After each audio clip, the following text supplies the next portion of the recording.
আমি মালয়েশিয়াতে কর্মরত অবস্থায় ১০ বছর যাবত। ঠিক আছে?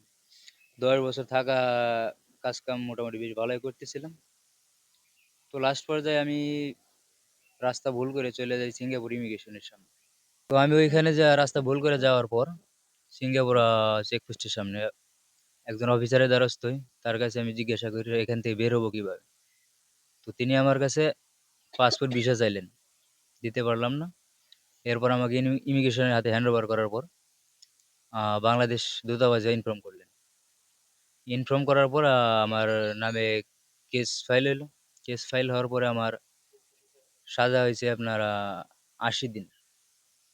জেলখানায় ২০ দিনে ১ মাস হিসাব করে তো ৪ মাস।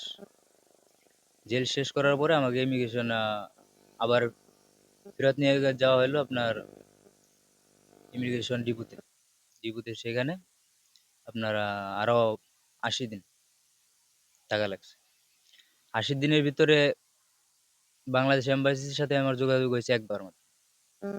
ট্রাভেল পাসপোর্টে আবেদন করেছি আপনার এই ইমিগ্রেশন অফিসার। আবেদন করছে অফিসার তো ২.৫ মাস পরে দূতাবাসের সাথে দেখা হয়েছে।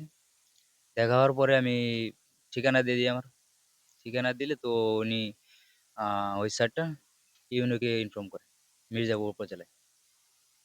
উপজেলায় ইনফর্ম করার পর তারপর আমার বাসা থেকে টিকিট টিকিট করে দেয়। টিকিট করে দিলে তারপর আমি দেশে আসতে পারি। আমি এখন অনেকটা ক্ষতিগ্রস্ত। অসুস্থ, জেলে অনেকটাই পরিস্থিতি খুবই খারাপ। তো এখন আমাকে যদি আর্থিকভাবে কোনো দিকে একটু সহযোগিতা করা হয়,